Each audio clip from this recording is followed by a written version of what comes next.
My ex framed me as abusive while I protected her reputation, so I released the truth and walked away with my dignity restored and unshaken.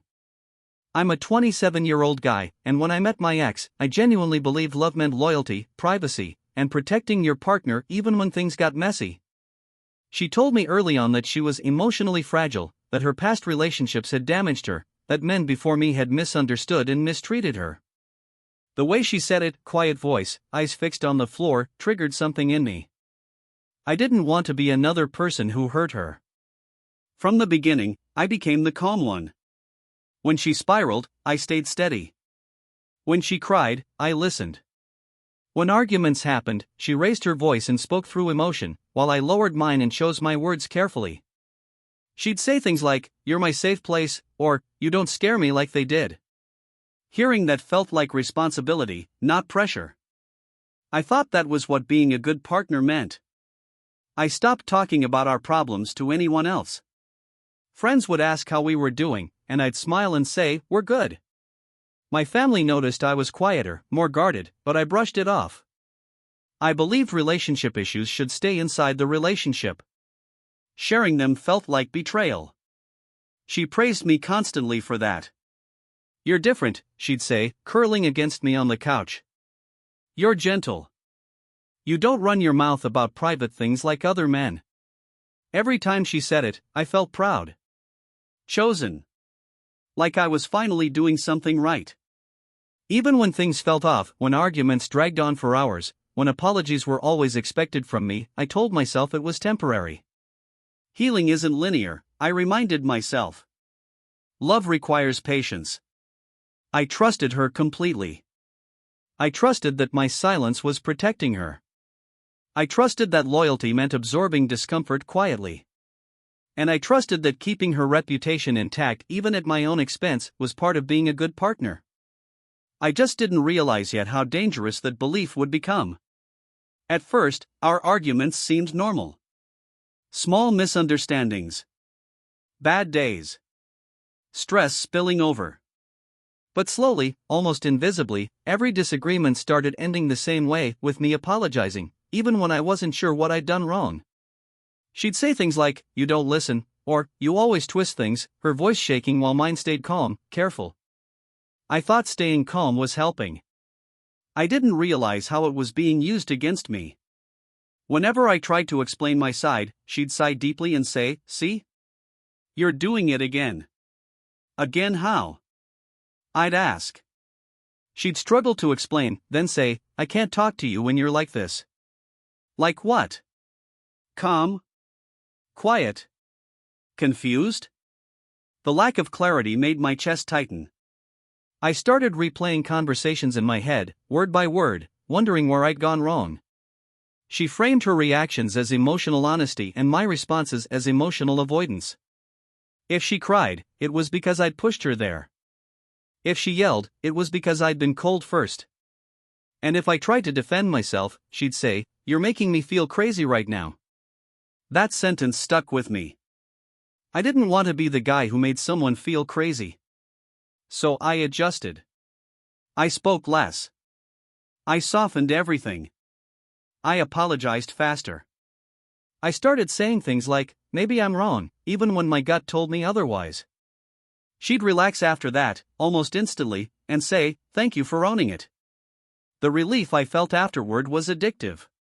But late at night, lying next to her in the dark, my thoughts wouldn't slow down. I'd stare at the ceiling, heart racing, wondering why love felt like a constant self-audit. I'd tell myself relationships take work. Growth is uncomfortable. This is just part of it. Still, a quiet fear began to form beneath all that rationalizing, the fear that if every conflict was my fault, then maybe something was fundamentally wrong with me. And I wasn't sure how much more of myself I could keep shrinking to make things peaceful. I started noticing the change in other people before I noticed it in myself. Friends who used to joke with me suddenly spoke more carefully, like they were choosing their words around something fragile.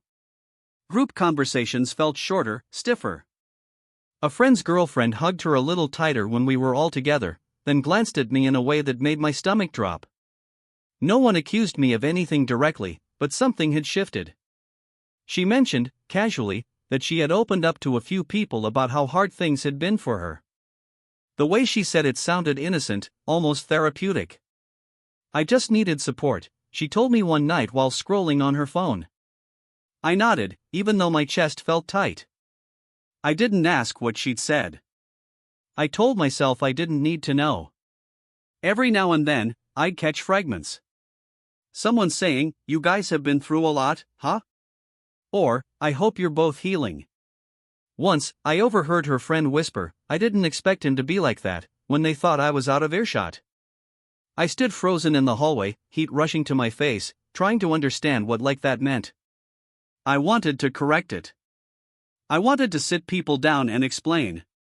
But every time I imagined doing that, I pictured her crying, shaking, saying I'd violated her trust. She had warned me before, half joking, half serious, "If you ever talk about our fights, it would really hurt me." So I stayed quiet. Silence felt safer than being seen as defensive. I convinced myself that the truth didn't need defending. If I stayed consistent, calm, kind, people would see who I really was.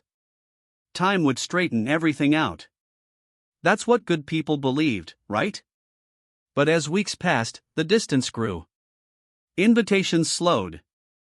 Messages went unanswered.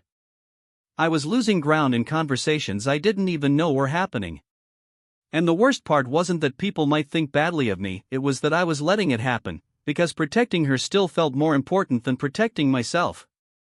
I didn't realize yet that my silence wasn't neutral.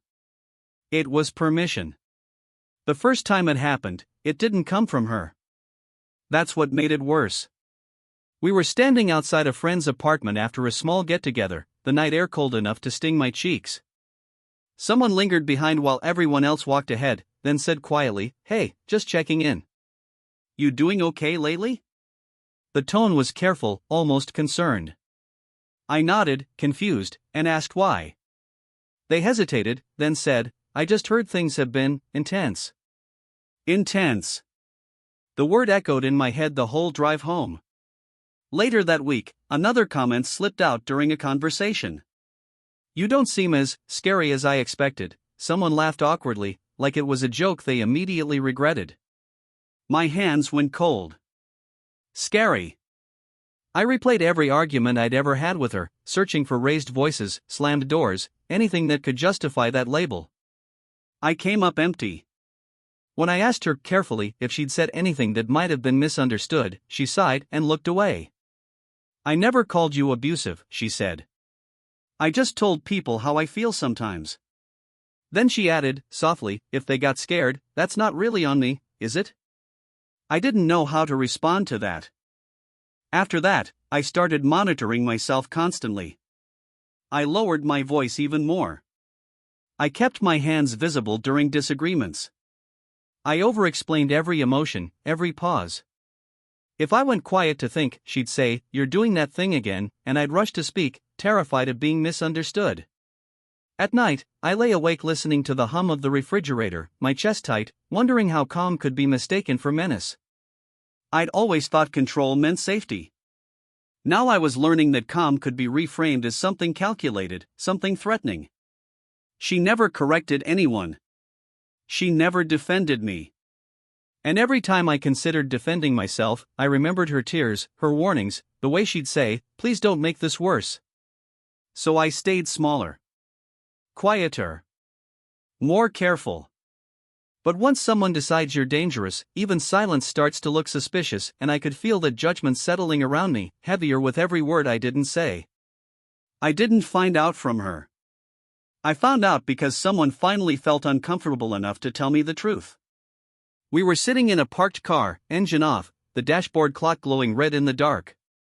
The silence stretched longer than normal before they said, "I don't think you know what's being said about you." My stomach dropped instantly. I asked what they meant, already bracing myself.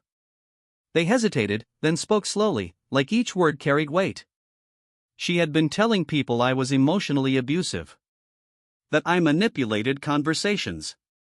That I scared her when I got quiet. That my calm wasn't calm at all, it was control. According to her, my silence was punishment. My boundaries were intimidation. My patience was an act. I felt sick. My hands were shaking so badly I had to sit on them. They told me she described me as dangerous when angry, even though I'd never raised my voice or laid a hand on her. She claimed she was afraid to set me off, afraid of what I might do if she pushed me too far. I couldn't breathe hearing that. I kept thinking, I protected you. I swallowed everything for you. What hurt most was how believable it sounded. She didn't exaggerate wildly. She curated.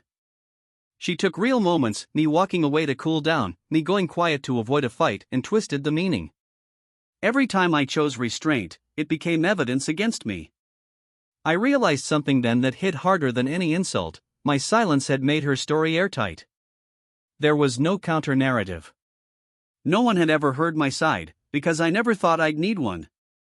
I drove home in a fog, streetlights blurring past the windshield.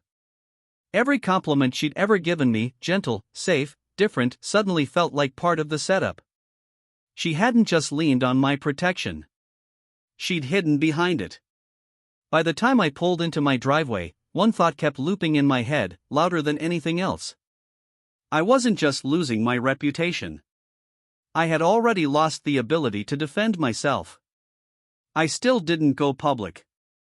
Even after everything I'd heard, my first instinct was to handle it quietly, between us. I told myself there had to be a misunderstanding, that if I approached her gently, she'd realize how serious this was and stop. I rehearsed the conversation for hours, choosing words that sounded calm, non-threatening, impossible to twist. When I finally brought it up, we were sitting across from each other at the kitchen table. The light above us flickered softly. My palms were damp. "I need to talk about something," I said, keeping my voice steady. "I've been told some things that really scared me." The moment I mentioned what people were saying, her face crumpled. She didn't deny it. She cried. "I can't believe you'd confront me like this," she said, covering her face. "Do you know how unsafe this makes me feel?" The word unsafe hit like a punch. I tried to explain that I wasn't accusing her, just asking for clarity. She shook her head, tears spilling over. "You're doing it again," she whispered. "Turning it around on me." Then she said something that froze me in place. "If you start defending yourself, people will see exactly what I've been talking about." The implication was clear. Speaking up would prove her right. Silence was my only option. After that conversation, everything shifted. She became colder, more distant. Mutual friends stopped replying altogether. A few blocked me without explanation. I felt like I was being erased in real time, punished for even asking the question. I started second-guessing everything again. Maybe I approached it wrong. Maybe my tone was off. Maybe I should have waited. The self-doubt flooded back fast and heavy. I was trapped in a logic loop where any move I made confirmed the worst version of me. At night, I sat alone on the couch, the apartment too quiet, phone face down beside me. I wanted to scream my side of the story, but fear kept my mouth shut. Fear of being labeled dangerous. Fear of losing everything. I thought fixing it privately would protect us both. Instead, it sealed me inside a story I no longer controlled. There's a specific kind of silence that settles in when you realize you're completely alone, and I hit it slowly, then all at once. Days would pass without a single message. No invites. No check-ins. Just empty notification screens and the low hum of my apartment filling the gaps where people used to be. I stopped reaching out because every unanswered text felt like confirmation of what they thought of me. I replayed everything obsessively. Every argument. Every pause. Every moment I chose not to speak. I started asking myself questions I'd never asked before. Was I controlling without realizing it? Was my calm actually manipulation? The more I asked, the less solid I felt. My own memories stopped feeling trustworthy. I caught myself practicing apologies out loud while brushing my teeth, even though no one was there to hear them. "I didn't mean to make you feel that way," I'd whisper to my reflection, my eyes hollow, shoulders slumped. The man staring back at me didn't look dangerous. He looked exhausted. She, meanwhile, was thriving. I saw it in glimpses, photos I shouldn't have checked, laughter I wasn't part of anymore. People rallying around her. Supporting her. Protecting her.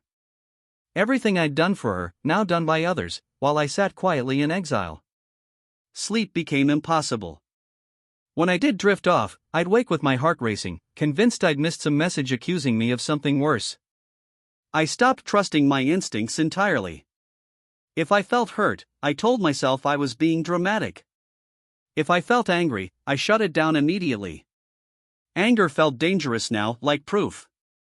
The lowest moment came one night when I realized something terrifying. If someone had confronted me and asked whether I was abusive, I didn't know how I'd answer anymore. Not because I was, but because I'd been told it so many times, indirectly, that doubt had taken root. I sat on the floor of my bedroom, back against the bed, head in my hands, and thought, this is what happens when you protect someone more than you protect yourself. And somewhere in that quiet collapse, I understood something else too. If I didn't find a way out, this version of me was all that would remain. I didn't start looking for proof because I wanted revenge. I started because I was losing my grip on reality. One night, unable to sleep, I opened my phone and scrolled back through our messages, not to build a case, but to remind myself who I had been. The glow of the screen lit up the room as rain tapped softly against the window. I read texts where I asked for space politely. Messages where I apologized for things I still didn't understand. Voice notes where my tone was calm, steady, almost careful to a fault. And slowly, something shifted. Patterns started emerging that I hadn't seen before. Every argument followed the same arc. She'd accuse. I'd explain. She'd cry. I'd apologize. Every single time. I noticed how often I said things like, I'm trying to understand, and how rarely she said anything close to accountability. I wasn't digging, I was recognizing. I found messages where she told me, please don't talk to anyone about this. I can't handle people knowing. At the time, it sounded vulnerable. Now, it sounded strategic. I listened to a voice note she sent during one of our worst fights, where she admitted she knew I wasn't yelling but said it still felt abusive to her. Hearing it again made my chest ache. Feelings weren't facts, but she was treating them like evidence. The most unsettling part was realizing I'd never planned to keep any of this. I hadn't archived it. I hadn't labeled it. It existed simply because I never thought I'd need protection from the person I loved. For the first time in months, I felt something other than fear. Clarity. Not rage. Not satisfaction. Just a quiet certainty that I hadn't imagined everything. But with that clarity came a new weight. Because now I knew I could speak, and if I did, the story would change forever. There would be no going back to silence, no undoing the fallout. I stared at my phone, thumb hovering over the screen, realizing the next choice I made wouldn't just define the narrative. It would define who I was willing to be to survive it. I sat with that decision longer than I want to admit. Days passed where my phone stayed face down on the table, like it could bite me if I touched it. I kept thinking about what would happen if I spoke, how easily the story could flip again, how quickly I could become the guy who lashed out when exposed. Fear still had a grip on me, even with the truth sitting in my hands. I didn't want revenge. I didn't want to humiliate her or drag her the way she'd dragged me. I just wanted my name back. So I wrote everything out slowly. No accusations. No emotional language. Just facts, dates, screenshots, voice notes. I read it over and over, stripping anything that sounded defensive. If I felt angry while writing a sentence, I deleted it. This wasn't about winning. It was about being clear. Before posting anything, I stared at my reflection in the bathroom mirror. My eyes looked steadier than they had in months. This is the last thing, I whispered to myself. After this, you walk away. Saying it out loud made my chest tighten. I knew once the truth was out, there would be reactions I couldn't control. I shared it quietly. No tags. No public callouts. Just a straightforward account and the evidence to back it up. Then I turned my phone off. The silence afterward felt different than before. Heavier, but cleaner. Like standing outside after a storm instead of being trapped inside it. My hands were shaking, but underneath that was something I hadn't felt in a long time: resolve. When I finally turned my phone back on hours later, notifications flooded the screen. Messages stacked on messages. Some apologetic. Some confused. Some just saying, "I didn't know." I didn't open them right away. Because in that moment, I realized something important. For the first time since this started, the story no longer belonged to her. And whatever happened next, I knew I wouldn't be shrinking myself to survive it again. I didn't watch the fallout in real time. I avoided group chats, muted notifications, and let messages pile up unread. There was a strange calm in not chasing reactions anymore. I'd already said what I needed to say. Anything beyond that felt like reopening a wound I just managed to close. When I finally started reading the messages, the tone was different than I expected. No explosions. No public chaos.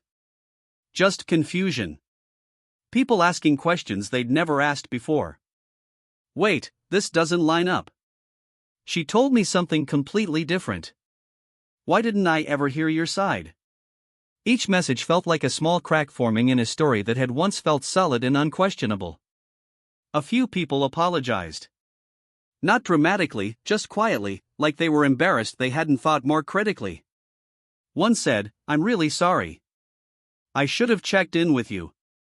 That sentence hit harder than any accusation ever had. It confirmed what I'd already suspected: most people hadn't been malicious. They'd just been handed a story and accepted it. Her reaction came indirectly. I heard she was telling people I had betrayed her trust by sharing private messages. That I was now proving how calculated I was. But this time, the words didn't land the same way. People noticed the shift. How quickly the narrative changed. How accountability still never showed up. I never responded to her. I didn't clarify. I didn't counter. I let the truth exist without defending it further. That restraint felt different than before. This wasn't silence born from fear. It was distance chosen deliberately. One night, as I sat alone with the window cracked open and city noise drifting in, I realized something subtle but powerful: the story wasn't unraveling loudly. It was dissolving slowly, piece by piece, as people sat with the discomfort of being wrong. And in that quiet unraveling, I felt myself standing taller. Even though I knew the hardest part still hadn't arrived. There was no big apology. No dramatic moment where everyone suddenly understood me and rushed back into my life. What happened instead was quieter and somehow heavier. People reappeared slowly, cautiously, like they weren't sure they were allowed to talk to me yet. Conversations started with pauses. With awkward sentences like, "I didn't know how to reach out," or, "I hope this isn't weird." I realized then that I wasn't getting my old life back. And strangely, I didn't want it. What I did get back was my sense of self. The constant self-monitoring stopped. I no longer replayed conversations at night, searching for hidden flaws. When I felt hurt, I allowed myself to feel hurt. When I felt angry, I didn't panic and shut it down. I started trusting my internal compass again, and that trust felt fragile but real, like using a muscle that had been locked up too long. I noticed how much I'd been shrinking before. How I'd learned to soften my voice, my posture, my needs. Now, when someone misunderstood me, I clarified calmly without apologizing for existing. When something crossed a boundary, I said so without rehearsing it 10 times first. That was new. That was terrifying. And that was freedom. She never reached out. I heard through others that she was hurt, angry, telling people she'd never expected this from me. But for the first time, her feelings didn't dictate my actions. I didn't rush to explain. I didn't rush to soothe. I let her narrative sit where it belonged, with her. One evening, I caught my reflection in a darkened window as I turned off the lights in my apartment. I looked tired, yes, but steady. Grounded. Like someone who had survived something invisible and come out clearer on the other side. I hadn't won her back. I hadn't even won public sympathy. What I'd won was quieter and more permanent. The ability to stand in my own truth without asking permission. And I knew, deep down, the final step wasn't confrontation. It was leaving, completely. Walking away didn't happen in one dramatic moment. It happened in small, deliberate choices. I stopped checking her social media. I declined updates from mutual friends. I removed old photos from my phone, not out of anger, but because I didn't need reminders of a version of myself that survived by staying silent. Each step felt like exhaling after holding my breath for too long. Being falsely labeled changes you in ways people don't talk about. Even after the truth is out, there's a lingering instinct to over-explain, to soften your words, to prove you're safe. I felt that instinct rise in me, and then I let it pass. I wasn't responsible for managing everyone else's comfort anymore. I had already done enough of that. I thought walking away would feel lonely. Instead, it felt clean. Quiet. Like finally setting something heavy down after convincing yourself it was just part of your body. I didn't feel victorious. I felt steady. And for the first time in a long time, that was enough. I learned the difference between privacy and self-betrayal. Between patience and erasure. Protecting someone at the cost of your integrity isn't love, it's fear dressed up as loyalty. I wish I'd known that sooner, but knowing it now matters more. Sometimes people still ask questions. Sometimes there are awkward silences when my name comes up.